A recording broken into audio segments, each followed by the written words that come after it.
Basic Brewing Radio is sponsored in part by the American Homebrewers Association. This holiday season, give back to the brewing community when you join the American Homebrewers Association. Through December 15th, purchase an annual membership, and the American Homebrewers Association will make a $5 donation to your choice of Beer for Boobs, Soldiers, Angels, Hops for Heroes, or the Michael James Jackson Foundation for Brewing and Distilling. Learn more about these nonprofits and how to donate directly by visiting homebrewersassociation.org/basicbrewing.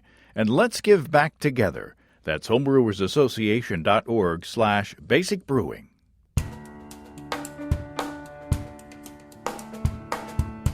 Welcome to Basic Brewing Radio for Thursday, November 10th, 2022. I'm James Spencer. Here at Basic Brewing Radio, we're all about home brewing. This week, Steve Wilkes and I sample tinctures to pair with the holiday ale that Chris Colby and I formulated last month. I brewed the beer and bottled up a few so that Steve and I could actually test the tinctures on the actual beer. If you go to basicbrewing.com, you can find archives of our audio and video shows. If you go to basicbrewingshop.com, you can find our DVDs and our brewer's logbooks. If you want to support us financially, check out patreon.com/basicbrewing. And many thanks to everybody who's helping out in that way. If you go to patreon.com/basicbrewing, you can see a long list of stuff that you can access if you sign up as a supporter. This Friday, financial supporters will see an early release of the video that I'm planning to release to the public next week. They'll also get the recipe and a behind-the-scenes video that I shot as I was putting the beer together. This time, it's the No Barley Belgian Wit that Matt Giovanisi of Brew Cabin and I formulated. I sort of threw Matt a curve and took barley out of the recipe equation. And it didn't turn out exactly as I expected. But as time goes on, I like the beer more and more as I get sort of distanced from my expectations when I was brewing it. I sent Matt a six-pack, and we'll taste it together on next week's audio show as we formulate a recipe for a Belgian triple for Matt to brew next. If it turns out as well as Matt's amber, American Amber, it's going to be amazing. We've got a little time, so let's give a quick look into the mailbag. Sean from Ellettsville, Indiana writes, wanted to drop a note to let you know that I was inspired by the Extract Bourbon Stout that you featured on YouTube last year. That was tasty beer. It was made into an imperial stout with some tasty cask-strength Indiana bourbon from Starlight Distillery. Sean says, I gave most of it away as a Christmas gift or Christmas gifts in 2021 and kept a six-pack for myself to see how it aged. It's now over a year in the bottle, and it's better than it was last year. The bourbon is just a whisper, while the dark chocolate flavor is full throttle. Sean says, I need to make some for holiday season 2023. Thanks for the inspiration. Wow, that really does sound good. It's fun when beers age well. You know, most of the time I say that, I like to drink beers fresh, but, a big bourbon stout is one that can stand up and can have a good chance of changing for the better. So I appreciate that note and that update, Sean. Speaking of delicious things, our friends Ricky and Kelly from Groenfell and Havoc Meaderies in Vermont are launching two tasty products on groenfell.com this week. I've talked about the Mercantile Shop. Or is it Mercantile Shop? I think it's preference. The Mercantile Shop on Groenfell.com before. That's where you can buy tasty food products that were made with Groenfell and Havoc meads. Well, Ricky says they're launching Nordic cranberry sauce this week, just in time for the holidays. There are a bunch of delicious-looking jellies and mustards in the Mercantile Shop. And also this week, otherwhere on the store, at Groenfell.com, you can find Groenfell's Winter Warmer. The Winter Warmer is based on an 18th century recipe, and it's brewed with brandy, cinnamon, nutmeg, cardamom, and cloves. It is suggested that you can enjoy it at room temperature or even gently heated, which would be a fun thing to do. Yum! Check out Winter Warmer Nordic Cranberry Sauce and all the other honey-based deliciousness at family-owned and operated Groenfell.com. That's Groenfell. Okay, let's head on over to Steve Wilkes' house to taste some holiday tinctures. Steve Wilkes, welcome back to Basic Brewing Radio. Thanks, James. We're here at your kitchen table. We are. We're usually we taste tinctures kind of in abstract. You know, it's like, what if we use this in a beer? Mm-hmm. Now today we actually have a beer that I want to tincture up before I package the final thing for the holidays. This is the beer that Chris Colby and I came up with, the Holiday Ale. And he, at the end of it, he said, you know, you could use tinctures to spice this up. And I said, well, I think we'll do that. Yeah. And I suggested that we get together and taste some things and kind of blend some things, and so I can transfer to my little Mr. Beer fermenter tomorrow and tincture it up and then bottle it and carbonate it. Well, it's quite the apothecary you brought over here. Yeah, I feel like Dr. Bunsen Honeydew or something. I don't know. More like Snape, master of potions. Well, this beer it's a 2-gallon or a 7.5-liter batch. It's 5 pounds. Oh, and it's got 1 more pound or 450 grams more of the base malt than Chris specified, because I went back and looked at some of my 2-gallon batches, and I said, oh, that's not going to be enough malt. So this is 5 pounds or 2.27 kilograms of crisp Maris Otter, 4 ounces or 113 grams of chocolate malt, 2 ounces or 56 grams of 60 Lovibond Crystal, and 1 ounce or 28 grams of Black Patent. And then, so what I did was I boiled that, and then at the end of the boil, I put in 1 pound or 450 grams of Pilsen light dry malt extract. So this is kind of a partial mash. Mm-hmm. Well, not kind of. It is. It's a partial mash. Mm-hmm. So I did a 60-minute boil. I mashed for 150 degrees, at 150 degrees, 65°C for an hour in my preheated oven. And then I boiled for an hour. At the beginning of that 60-minute boil, I added 1 ounce or 28 grams of Czech Satz, 3.2% alpha acid. The original gravity, the predicted original gravity in Chris's original recipe was 1085. I hit 1083, so I'm glad I put that extra pound of base malt in there. Yeah. 1083, final gravity 1014, Imperial A09 pub. So I wanted a little bit of, estery English yeast character. ABV 9.1%. So this is it's a big beer. It's not small. No. So we've been what I did was most of the beer is still in the fermenter. But what I did is I got my little auto siphon out and I pumped out directly into the bottle 3 bottles of this. And then I primed it with a carbonation drop in each bottle so that we can actually be tasting these tinctures in the actual beer. That's great. So I'm gonna taste my little sample again. And what do you think of the beer? Well, it's lovely. It's very nice, just like it is. It'll be fun to doctor it up. And it has a little bit of spice in it already. Now, I don't think there's any real spice in it. I just think that it has a little spicy note to it. Mm-hmm. The molasses comes through in it. Tastes molassesy to me, and that's nice. Yeah. When you poured it, I was expecting it to be a stout or based on a stout because of the color, not knowing anything else, and it's definitely not. So kind of an old ale or a I wouldn't call it a barley wine. I guess I'm trying to stylize it here, but it's just a big, heavy, chewy, sweet holiday beer you would expect to drink, sitting around the bonfire, on New Year's Eve or something. Yeah.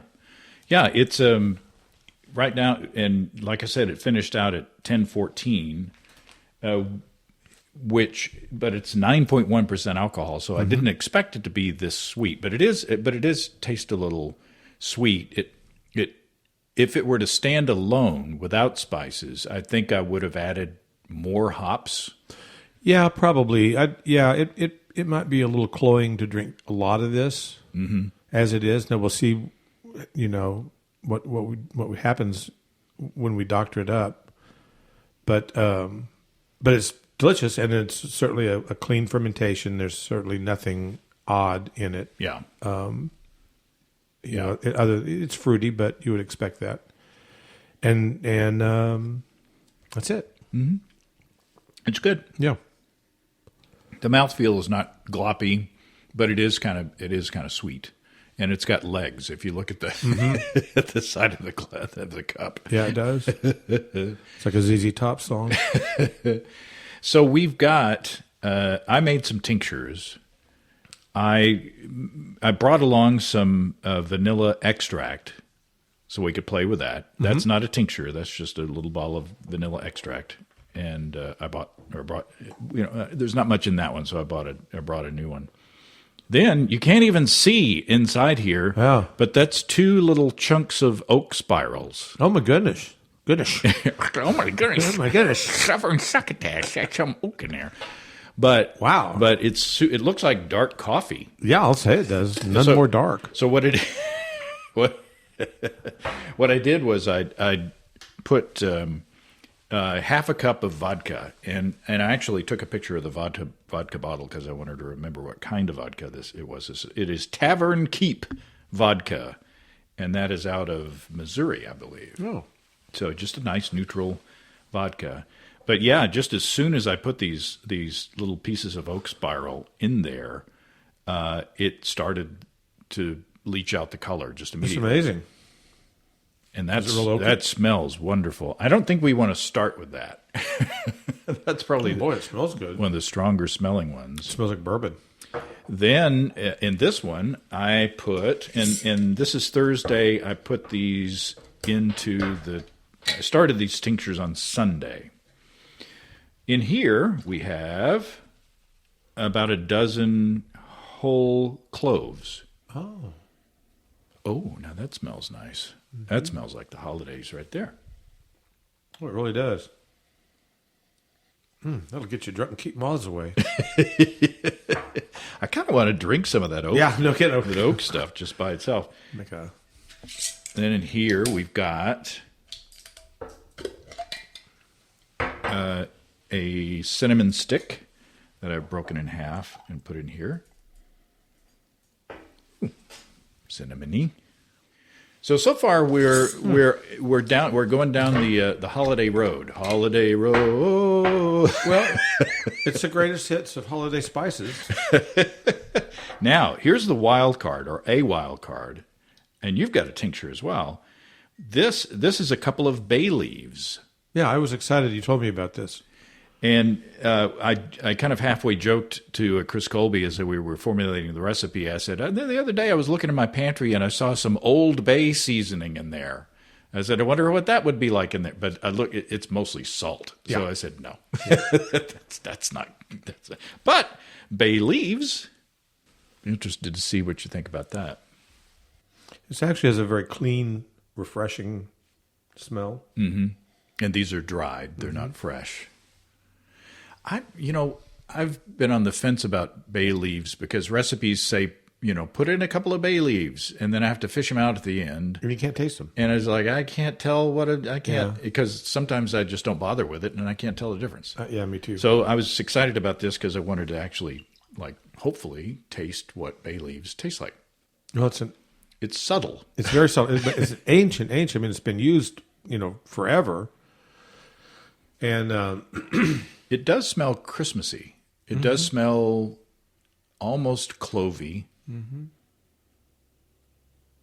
Interesting. I think maybe we ought to start with that one. Yeah, because it's very light. It doesn't come across as very subtle. Overpowering. Here, I'll give you some more. Okay. And we're just pouring, a couple ounces here into our cups. So we don't get out of our cups, or what's the saying? In our cups. In our cups. And I'm going to put 2.5 milliliters of that tincture in this, just so I can get a good sample of what it tastes like. We'll swirl it up. I should do the same. You've been brewing lately. Yeah, I just had a need to. It's like a rubber band. You don't brew for a long time, the tension, and then all of a sudden you brew. It's like woo, a whole lot. But my son's coming home at Christmas, and I wanted to have a fresh beer for him. And awesome! We're going to visit some friends in Santa Fe, and I wanted to have a commemorative little beer for that. And we'll talk about that a little later in the show, actually. And then just today put together a 4-gallon batch of cider. Well, it would be a hard cider. Mm-hmm. There's a cider mill in Lewisburg, Kansas, which is very near my brother's house, town just down the road from there, and that wonderful, wonderful cider that they make. And I found some here locally, and had to make a batch. And I'll just that actually just pitched the Imperial Bubbles, A40GF Bubbles, which you may hear about later in the show.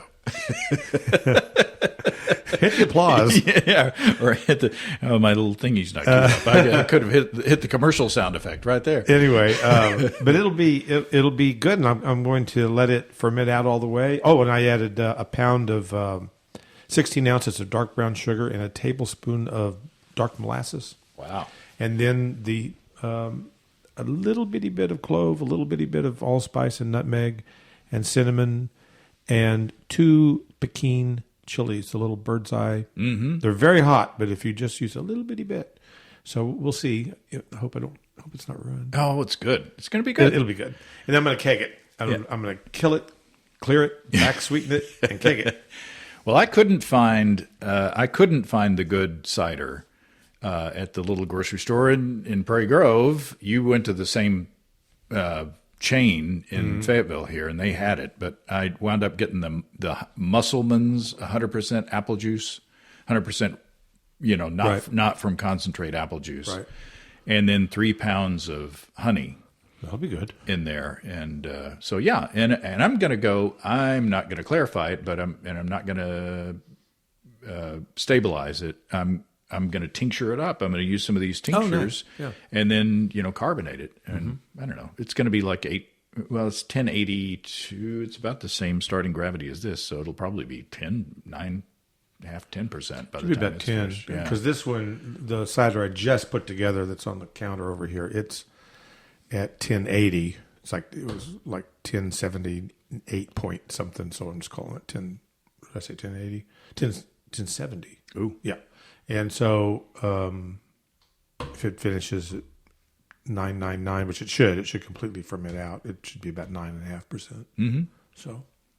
So what do you think about this? The bay leaf edition. It changed it. It's the change is there. It seems like it muted a little of the sweetness. Mm-hmm. I do detect a little vegetal character. Yeah. I'm not sure. It's not bad. So I don't want to say that, I don't like that. But I'm not sure it was an improvement. Yeah. What I'm do the you same. think? I'm very neutral. It's got a little bit more of a bite, but I'm just wondering if that's the vodka in this small sample. Maybe. But I don't get much of a spice character. No, I just pick up a little vegetative quality, very slight. It's so it definitely did change the character of the beer, and I don't know if I think it changed it for the better or the worse, but it is different. Yeah, it's worth doing, but I'm going to say it's not bad. It's just not good enough. It's just not. It doesn't pop. No. In fact, it anti-popped it. Then that's bad.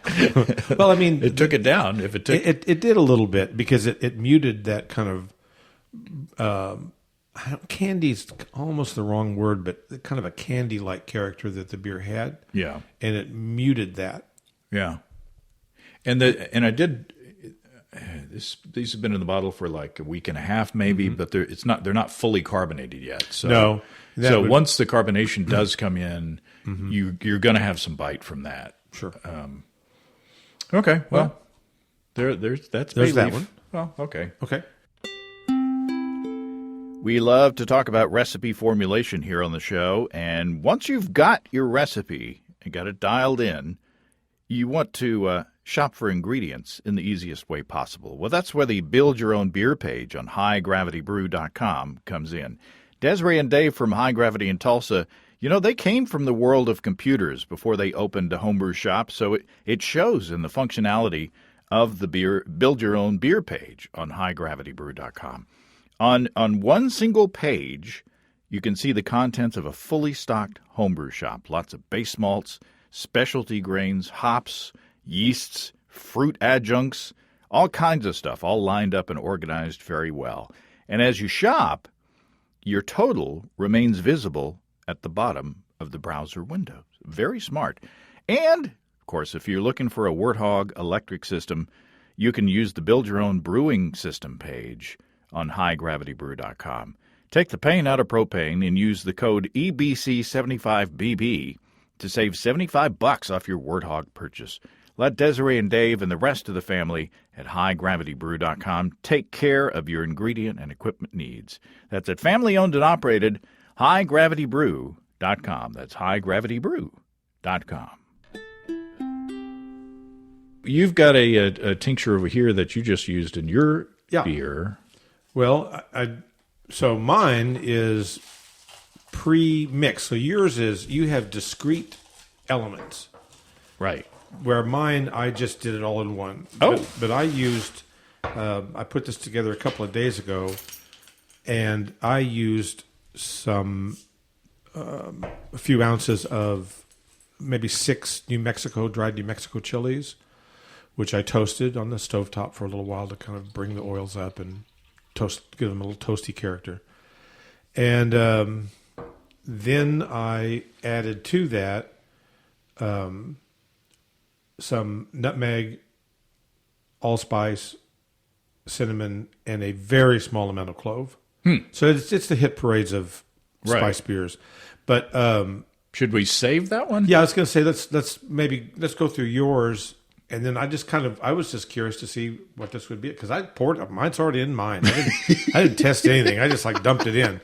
But I pulled a couple of good tablespoons out. Good slugs out for us that we can try later. So what do we got here? Well, let's do the cinnamon. Okay. And I'll go ahead and I'll do about the same amount. Well, that's about 2 milliliters. That'll probably be a little stronger than the bay leaf, I'm assuming. Okay. The famous words are Brittany. I can smell it. Britney Spears, hit me, baby, one more time. Smell it already. I anticipate this to be pretty good. Mm-hmm. Oh, yeah. Yes. You can taste good. that. That's good. And that cinnamon's just dead on. Yeah. That's good. Yeah. That's a good flavor. That says holidays. Yep. That's nice. Very nice. Okay. It's not too overpowering, even at that strength. Mm-hmm. It's pretty strong. Well, it's definitely a cinnamon beer. Yeah, for sure. At this point. But of course, the goal here, I'm assuming at some point is we'll start blending these. But we're just getting a feel for the individual components.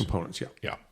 And, great. I'm wide open to this point. So if we say, we just add oak to the, that's the winner. We just add oak, nothing else. Yeah. I'm okay with that. Yeah. Because I don't want to muddy it up. I don't want to, create something that's, that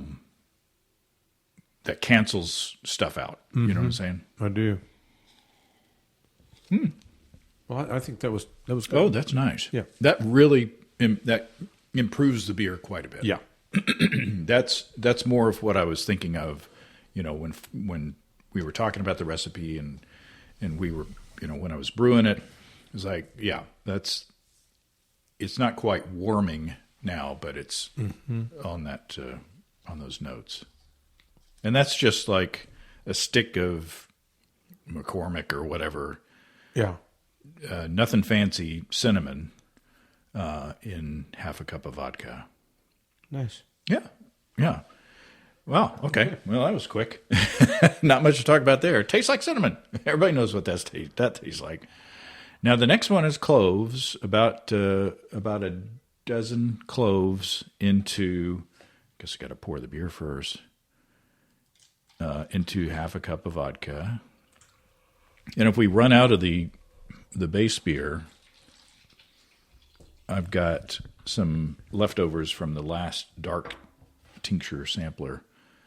So I'm going to actually be careful this time and put like 2. Yeah, clove is so strong. Yeah, maybe. It's hard to do. Is that? That is about 1.5 milliliters, maybe, in there. Yeah, I can smell it already. Again, for the first day or so, I was like, that, these flavors aren't coming out. The oak was out immediately, but it took a little while for the alcohol to soak into the whole cloves. Yeah, in my tincture that I did, I just used powdered. I didn't have whole of anything. Oh, that's nice. There at the end, I get it more after I swallow which is the appropriate amount, I think. You don't want it to be potpourri. No, you don't. And clove can take over in a bad way quickly. And yeah, so just a relatively small amount here. In fact, I'm sure a very small amount. It was all it needed. Oh, that's really good. Okay. This is going too fast. Well, it's like, I expected to like both of these, and I do. Yeah. And they complement that dark molassesy character of the beer very, very well. Where the bay leaf, maybe not so much.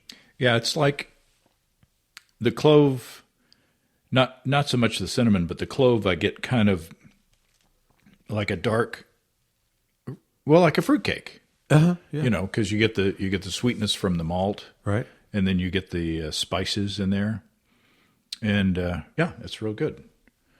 It's like a no-brainer. Okay, well,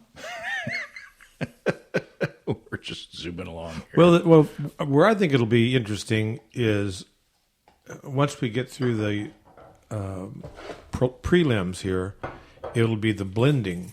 Yeah, that's where the art really will come in, and it's Art Garfunkel, like a bridge. That's right.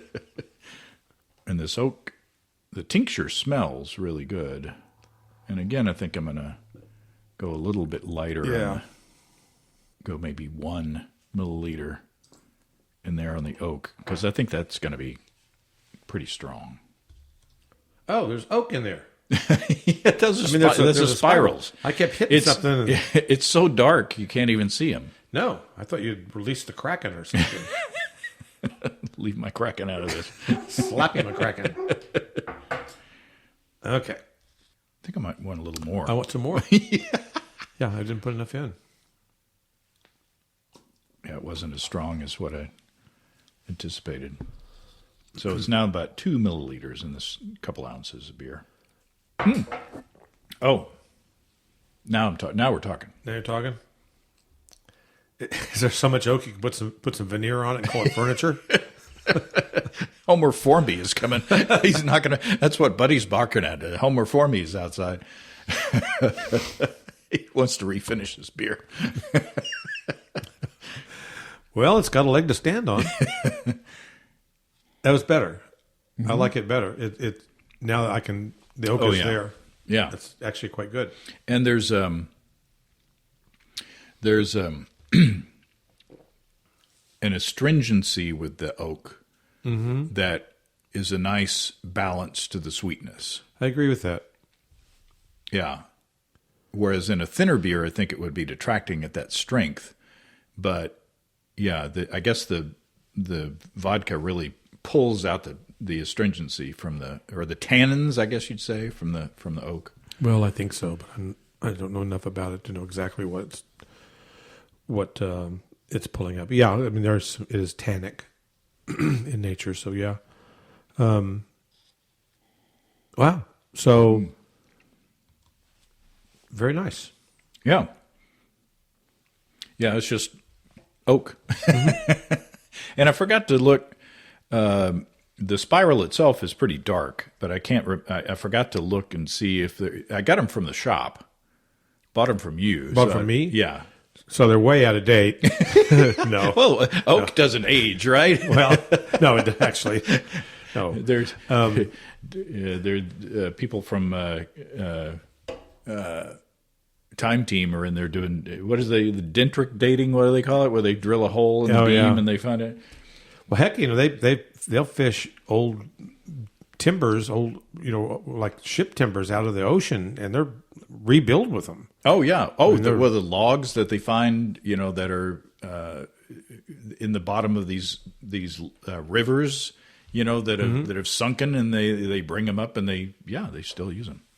So there you go. That's not what we did here. No. That's good. Yeah, I like that. It just tastes like oak.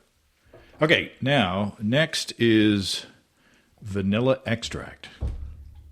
Okay, I'm just going to do like half a milliliter or maybe I'll just do 6 drops of vanilla extract in there because I think that's going to be pretty strong. 6 drops. Those are metric drops. It's out of a metric pipette. That's that's not enough to say there's vanilla in there, but it's different. Mm-hmm. Like you put vanilla in chocolate, right, as a flavor component. Yeah, I think that's good. That's maybe a good balance because you don't taste it and say, "Ooh, vanilla." Oh, yeah, no, that's very good. I like that a lot, and it definitely changes it. And my understanding of vanilla is that it's very good at pulling all of the flavors together. Mm-hmm. So, yeah, that's good. Yeah, I like that a lot. That's a winner. In fact, I think that may be my favorite. Yeah, I like that cinnamon a lot too. And actually, all but the bay leaf, I think are quite good. But yeah, I think I'd probably go with the vanilla or the cinnamon, and I'm going to blend them here in a minute anyway. So we'll see. I went back and tasted the vanilla or the cinnamon. It's really good. Cinnamon was number 2. Yeah. Yeah, we got bay leaf, cinnamon, clove, oak, and vanilla. So we'll do the clove. Oh, that clove is really nice though too. Boy, it really is. That says Christmas to me. Yeah. So let's do a little. You want to try mine? A little squirt of yours. Okay. I don't have a lot. It won't take much. That's plenty. So that's the last of I got the dregs of the holiday ale there, but just a little. We'll see. A little dose of your mixture. Yeah, we'll see how mine came out here. Just to see what your beer is going to taste like. More or less. But now my beer, a little bit more, I kind of want to really hit it. My beer is a double. Oh, or nice. Based on a double. Nice. And I just made a 2.5 gallon batch of it. And but then I wanted to holiday it up. And since we're having Thanksgiving with our friends from Santa Fe, even though we're going to meet in Oklahoma City, I thought, how can I make this into kind of an honoring the New Mexico tradition? So I used the New Mexico chilies. Awesome. Well, cheers, by the way. Cheers. We haven't. Oh, that smells great. Wow. That's good. Wow. That's really good. Wow. That's going to be a good beer. That's going to be a good beer. Dang, that's tasty. Wow. Well, there's about a cup of it in that batch over there. Wow. That's going to be a good beer. Wow. I'm tempted to steal this from you and just say, hey, look at my holiday ale. You can have that. Oh, gosh. That's really good. I don't want to use it in this beer because, dang, that is... There's a little heat from just a teeny bit of heat from the peppers. Yeah. But there's a holiday spice in there. God, and with a double, God, that's going to be good. I think so. That's going to be really good. Boy, I'd pay $1 for that. Yeah, that's good. Dang, that's tasty. That's just the right amount of chili, Mm-hmm. It's not, again, we talk about this a lot, like how much chili. Mm-hmm. I like enough chili that I know it's there. I can tell it's a chili beer, but I don't want to be hit in the face with it normally. Right. I'm not saying that. I don't want to say it in a blanket statement way, but that to me is the right amount. Yeah, it's just you swallow, and there's some heat on the back of your tongue there going, and it really balances things out. That's nice. My sizer is about ready to bottle. I made it with A40 GF bubbles from our friends and sponsors at Imperial Organic Yeast. Coincidentally, as you can hear from our conversation this week, Steve also made a cider. In fact, I brought a packet of A40 GF bubbles to Steve and gave it to him before we started this conversation. He had the cider all ready to pitch there, which he did before we turned on the mics. Well, by the time we recorded and visited for a bit before I headed out, the airlock was already bubbling. Those 200 billion cells in that easy-to-open package went straight to work. And Steve told me yesterday that his cider is pretty much already done. We recorded a week ago. I'm really looking forward to tasting both of our cider-based beverages. I'm sure the A40 GF bubbles will let the delicious fruit flavors shine right through. And it's gluten-free. My stir plate is dusty because I don't use starters anymore for moderate gravity 5-gallon batches thanks to Imperial Organic Yeast. Ask your local homebrew store about Imperial Bubbles and all the other wonderful strains that you can find at imperialyeast.com. That's imperialyeast.com. Okay, well, back to my project. Well, I think we can eliminate the bay leaf. The bay is it's just not. There's just not enough. Spend time with the hawthorn berries. Refer to earlier tincture episode. It's now become a running joke. So we got this is vanilla, oak, clove, and cinnamon. Okay, so what I'm proposing to do is I'm going to use the vanilla as my base beer. Oh, okay. All right. And then I'm going to blend. Right. Add in a little bit of this and a little bit of that. And I think I'll do the vanilla and the oak together. All right. Just a splash of the... Yeah. Now, oak generally has kind of sometimes has a vanilla component. Mm-hmm. So it should enhance each other. That's very good. Wow. It's very good. Wow. Yeah, that's really great. That's spectacular. Just the vanilla and the oak in that beer is, that might be it. That's way good. Yeah. Way good. Okay, what I want to do, I'm going to give you another cup. Okay. What I'm going to do is I'm going to split this since it's so good. I'm going to like pour half of it into another cup so that we can maybe test out the clove versus the... Oh, I gotcha. See, and they're tiny samples, but okay, now I'm going to pour a little bit of the clove into the oak vanilla that we liked so much. And again, if we were Brewlosophy, we'd have spreadsheets,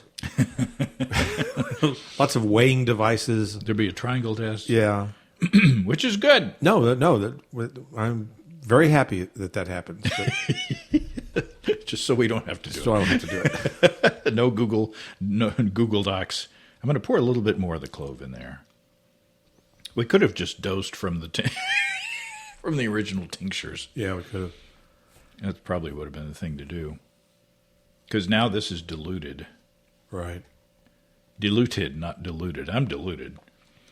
I'm gonna squirt a little bit of the actual tincture into that, the clove tincture into that. Yeah, it's good. I am almost of the opinion that I like it. I like the vanilla and oak just as it was, better than the addition of the clove. I think you're right. Because then it's kind of like a hat on a hat. It's just it's too much. Now I'm getting the clove. Now I get the clove.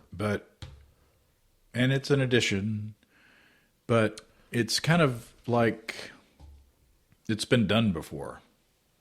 Yeah.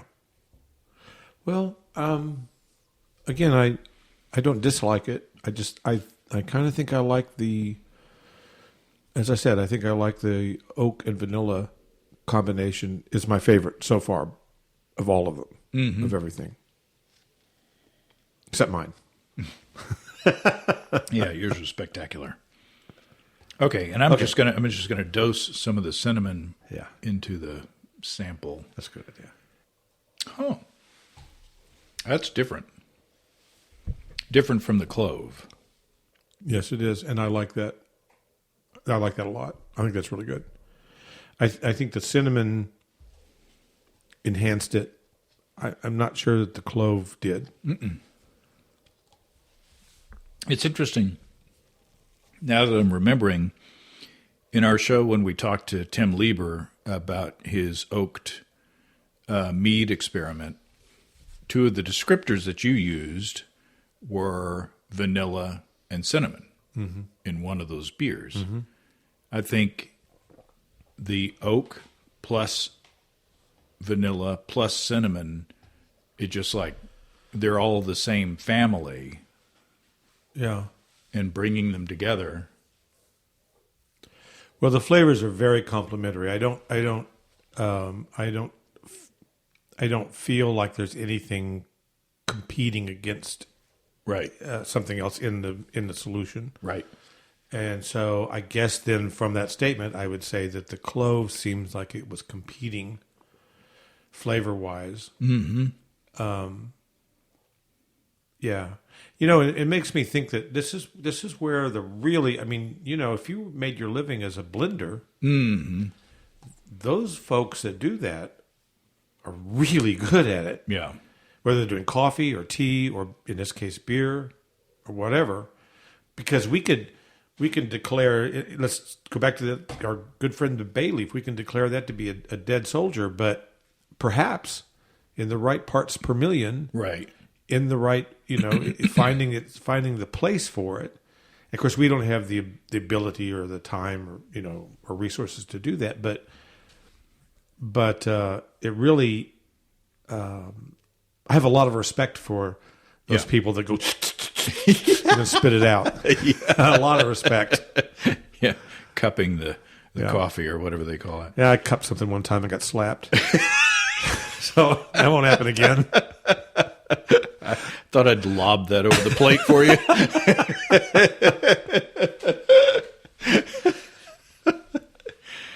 Okay, I think that's a winner. I think we have a wiener. I think now the question is. But I have to go ahead. I didn't mean to interrupt you. You're grabbing the clove again. I'm gonna do like a 2 drops because I don't know what else. But I'm going to do 2 drops of clove in the cinnamon, oak, vanilla. Right. So now it also has a very small amount of clove. Will I even taste it? Will it ruin it? I don't know. I'm not sure I can tell. You know, I don't. Yeah. I did 2 drops. A very small amount. So I don't know. But yeah, I think that for this beer today, at this time, I think, the vanilla, oak, and cinnamon combination done tastefully, and hopefully I can do that tomorrow. Now, here's a question for you. In what order would you add those into the solution? Say I've racked, my 2-gallon, what's left of my 2-gallon batch of beer into my Mr. Beer fermenter, because that's easy to blend things, and it's got a spigot, so you can bottle right out of there. In what order would you add those 3 components? I would do the vanilla first. I would set the vanilla almost as the base beer, and then I would do the others. Then I would do the oak, and then I would do the cinnamon. That's the order I would do them in. Okay, all right. I don't know if that matters or not, but I would establish. I would establish the levels of those flavors in that order. Okay. But that's what I'll do. I was thinking maybe the oak first, since it's pretty prominent. Yeah. And then the vanilla might round things out a little bit, and and then you add some cinnamon in there to kind of perk it back up again. But I think I'll do it your way. Of course, I could always add more vanilla later. Well, that's the thing. You can always start a schnoop here and a schnoop there. But just save the liver. Yeah, that's right. I showed my son that clip for the first time yesterday. It was life-changing, I think. Well, wow! I think we've got my holiday beer. And my plan is to bottle this up and then get it straight into the shipping and send it off to Chris Colby. Oh yeah, so that he can taste it on our next recipe development show. Nice. And I think we're going to talk about fruit beers next time. Awesome. Well, it'll be great to taste. When we get back together, by the time we do, we can have your holiday beer and my holiday beer, and we can have a holiday beer off. Yeah. It'll be January by then, but that's all right. That'll work. It'll still be good. And I'll have my cider my sizer is going to be done fermenting here, for too long. Mm-hmm. I don't know if we want to get back together for that though. We'll see. We'll talk. We'll talk. Well, this has been great. Thanks for having me over to your house. Yeah. And now we're going to sit and talk for a little while with maybe a cup of coffee. Have some coffee talk. And sweat weather. I can't wait. I can't wait for this beer. It's going to be delicious. It will. It'll be very good. Thanks, Steve. Thank you, James. Thanks again to Steve. I took the results of our tasting and attempted to scale them up by adding the oak and the vanilla and the cinnamon to the rest of the beer. To tell you the truth, I'm not sure how I did. I got a little bit of palate fatigue in there. I called Susan in to help me, so I hope I didn't mess it up. I sent both the tinctured version and the untinctured one to Chris Colby, and we're going to sample them as we talk about the next beer that we want to formulate here in an upcoming show. If you have brewing questions, show suggestions, or just want to say howdy, or to send in a brewing disaster show story, write to james@basicbrewing.com or just fill out the contact form on basicbrewing.com. And please don't forget to tell us where you're from. Check out our mobile-friendly shop at basicbrewingshop.com. Thanks to everybody supporting us through our Patreon page. Special goodies coming your way. Check that out at patreon.com/basicbrewing. It's all until next time. Till then, thanks for listening, everybody. I'm James Spencer. Production help from Basic Brewing Radio and our website is provided by Kelly Dodson. Basic Brewing Radio is a production of Active Voicing. We'll talk to you next time, everybody. In the meantime, stay well and stay tuned. So long.